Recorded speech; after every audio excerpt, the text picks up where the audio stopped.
SIR হওয়ার পর যাদের নাম ভোটার লিস্টে নেই বা ডিলিট হয়ে গেছে, তাদের হয়তো অনেকেই খুব চিন্তায় আছেন। চিন্তা হওয়াটাই স্বাভাবিক, কিন্তু তারপরেও বলবো, চিন্তা না করে আপনারা সবাই সঠিক পদ্ধতিতে এগিয়ে যান।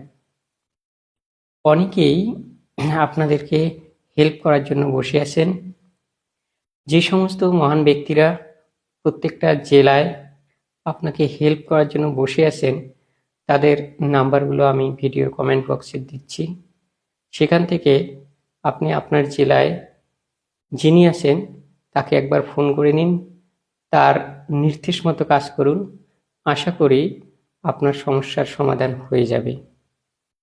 তো সবাইকে আবারও বলবো যে বেশি চিন্তা করে ভুল সিদ্ধান্ত নেবেন না, অন্তত সঠিকভাবে চলুন এবং সবাই দল বেঁধে সংঘবদ্ধভাবে কাজ করুন।